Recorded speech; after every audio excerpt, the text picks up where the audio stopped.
Hello, everyone, and welcome back to English Pod. My name is Marco. And my name is Catherine. So as usual, we've got a great dialogue for you today.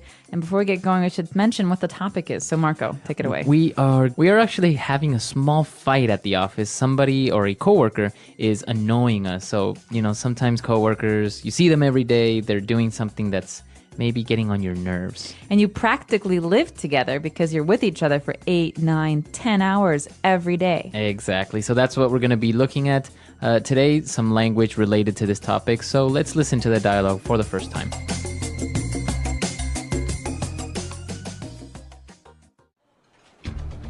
Hey, Mary, can you cut that out? Cut what out? I'm not doing anything. The tapping of your pen on your desk. It's driving me crazy. Fine. By the way, would you mind not slurping your coffee every time you have a cup? I don't slurp my coffee. And plus, how can you hear it when you're shouting into your phone all the time? You've got to be kidding me. You're complaining about me talking on the phone when you go out for a cigarette break 10 times a day to shoot the breeze? Look, we have a lot of accumulated anger from working in these conditions, and it's probably okay to let off steam once in a while, but it's probably not a good idea to keep it up. I'm willing to forgive and forget if you are. Fine. Let's call it truce. I'll try to be more considerate and keep the noise down. Yeah, I'll try to do the same. So, I was wondering, you want to go out to dinner Friday night?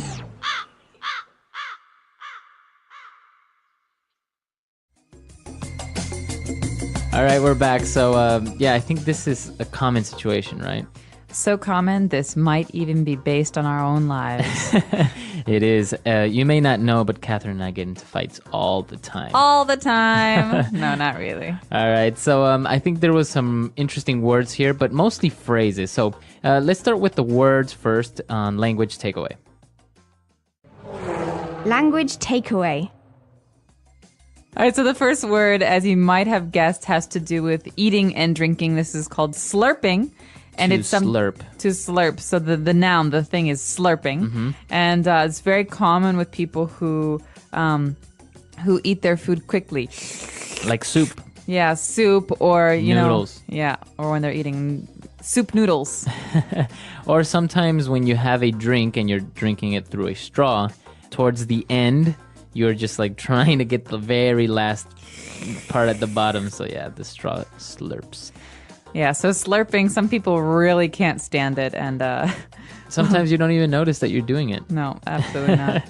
All right, so apart from slurping, what else do we have? We've got a great word here, accumulated. So a lot of accumulated anger. The word is a verb, to accumulate. Mm-hmm. And what does that mean? It means to kind of grow or to become more and more. Okay. All right? So you're like saving it. Or even it's like building up. We say this oftentimes in Chicago where it snows a lot in the winter, that there's a foot of snow accumulated on the ground. That means there's a lot of snow. And every time it snows, it keeps getting bigger. Yeah. All so right. to accumulate. So accumulated anger, your anger is getting bigger and bigger. Right, because you never tell anyone about your anger, so it keeps building and it keeps piling up. All right. Well, towards the end, they said, well, let's call a truce. So they want to call a truce. All right, a truce is another word for a peace. And so this is a way that you can stop fighting and say that you and I have been fighting for a long time. We may not come to a deal, but we'll say truce. From now on, we just won't fight. Okay? Won't fight about it. Okay. Brothers and sisters often call truces. Truce. And, if you're calling a truce, you're trying to be more considerate. Okay, considerate, like you're saying, is a way to be or a way to act. And considerate often has to do with how you act towards other people. So it's being nice to other people or thinking about other people's feelings before yourself. All right. So if you're considerate, then you are maybe more polite. You think about the other person's feelings before you do anything. Exactly. Or you just say nice little things like please and thank you and I'm sorry. And these things are all ways of being considerate. Very good. All right. So 4 great words on language takeaway. Why don't we move on now to Fluency Builder? Fluency builder. All right, so as we mentioned, this dialogue is very, very rich in a lot of different phrases, so let's start with a couple of them. The very first one and the title of the lesson, cut it out. Cut that out. Hey, Mary, can you cut that out? Right. So you're not actually saying to cut something with scissors or something. No, it's a way of saying, can you stop that? Stop it. Stop doing that. Stop it. Quit it. Okay. Cut that out. Cut it out. So if someone's doing something that's really annoying to you, it's not very nice to say, but you can say, hey, cut that out. Cut it out. Or if someone's doing something mean to someone, like my brother used to hit me, my mom would say, Peter, cut that out. All right. So it is a good mom phrase as well. All right. Moving on to our next phrase. The guy said that the tapping on the desk was driving him crazy. It's driving me crazy. All right, to drive someone crazy means to make someone just feel like they're going nuts, or it makes you kind of angry or frustrated or tense. But it can also be used like in a romantic sense, right? That girl drives me crazy. It means like he can't even think about anything else. All right. So in this case, what drives you crazy? When I'll tell you what drives me crazy. When people clip their fingernails and toenails at the office. Can't believe. Well, it drives me crazy. Like, for example, when somebody or my brother leaves his clothes lying on the floor in the living room, for example. That's annoying too. Yeah. So that drives me crazy. All right. So moving on to our third phrase. This is a pretty big one, but take it as a whole. You've got to be kidding me. All right, so this is, as you've said, a fixed phrase. These words usually go together, and it is a perfect example of sarcasm. So it's the way you say it is very important. So I could say, "Oh, you've got to be kidding me."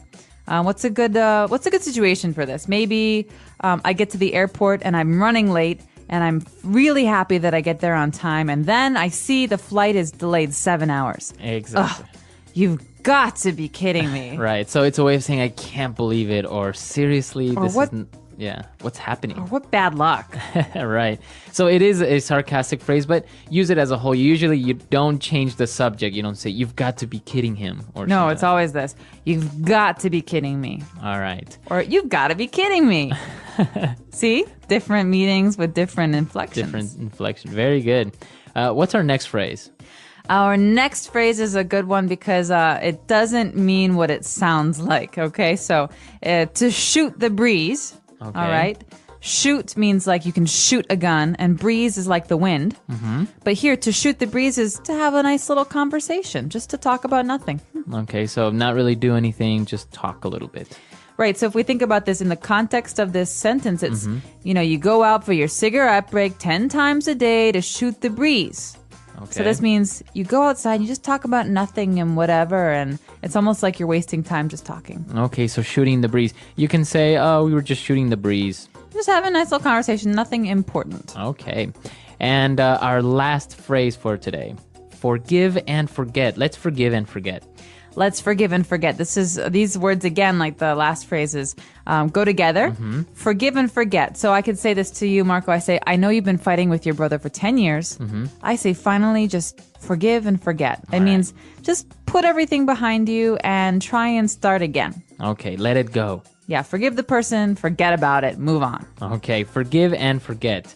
Very good. So very interesting phrases. I think they're very useful, and this is very colloquial English, right? Absolutely. This is stuff that you're going to hear all the time, but maybe not all together Right. at the same time. Definitely, though, very helpful for interacting with foreign friends and colleagues. Very good. So let's listen to the dialogue for the last time, and we'll be right back.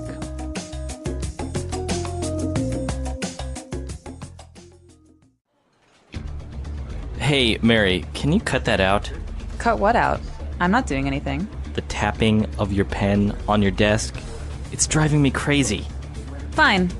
By the way, would you mind not slurping your coffee every time you have a cup? I don't slurp my coffee. And plus, how can you hear it when you're shouting into your phone all the time? You've got to be kidding me. You're complaining about me talking on the phone when you go out for a cigarette break 10 times a day to shoot the breeze? Look, we have a lot of accumulated anger from working in these conditions, and it's probably okay to let off steam once in a while, but it's probably not a good idea to keep it up. I'm willing to forgive and forget if you are. Fine. Let's call it truce. I'll try to be more considerate and keep the noise down. Yeah, I'll try to do the same. So, I was wondering, You want to go out to dinner Friday night?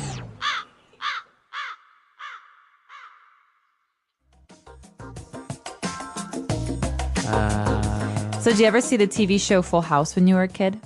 I did. It was a popular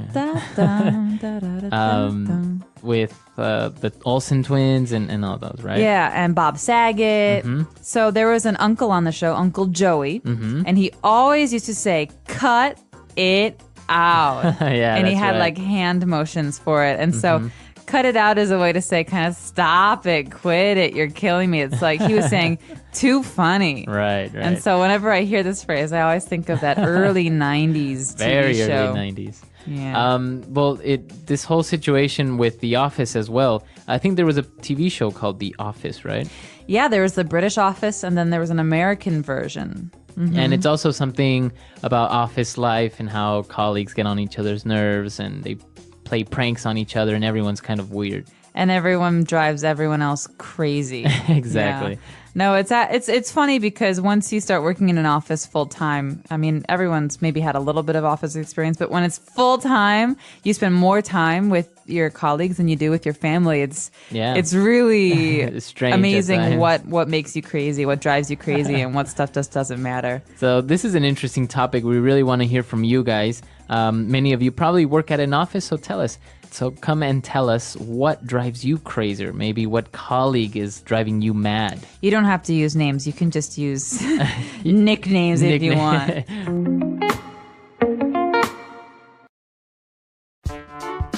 The English Pod Audio Review. Listen to the meaning, then say the vocabulary word. Tell somebody to stop. Cut that out. You must be making jokes with me. You've got to be kidding me. Chat. Shoot the breeze. Gathered. Accumulated. To release excess energy, emotion, etc. Let off steam. Carry on. Keep up. Stop feeling anger and decide to let it go. Forgive and forget. Stop fighting. Call a truce. Thinking about the feelings of other people. Considerate. To eat or drink something noisily. Slurp. Let's try that faster. Stop feeling anger and decide to let it go. Forgive and forget. You must be making jokes with me. You've got to be kidding me. Tell somebody to stop. Cut that out. To release excess energy, emotion, etc. Let off steam. To eat or drink something noisily. Slurp. Stop fighting. Call a truce. Chat. Shoot the breeze. Thinking about the feelings of other people. Considerate. Carry on. Keep up. Gathered. Accumulated. Now say the word and hear it in a sentence. Cut that out.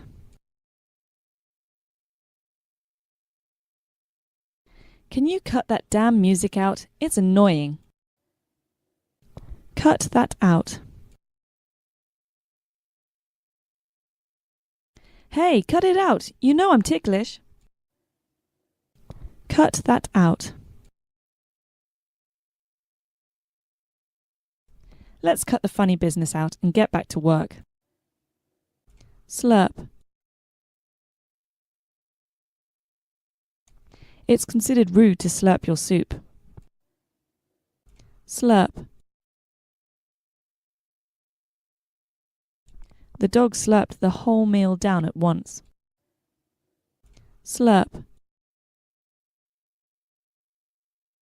He always slurps his coffee. Let off steam. You can talk to me any time if you need to let off steam. Let off steam. Sometimes exercise is the best way to let off steam. Let off steam.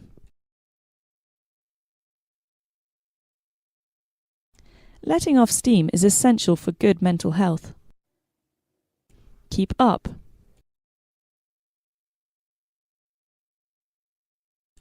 If you keep up the good work, you could get promoted. Keep up.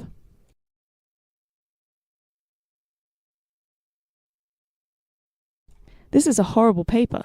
If you keep it up, you will fail the class. Keep up.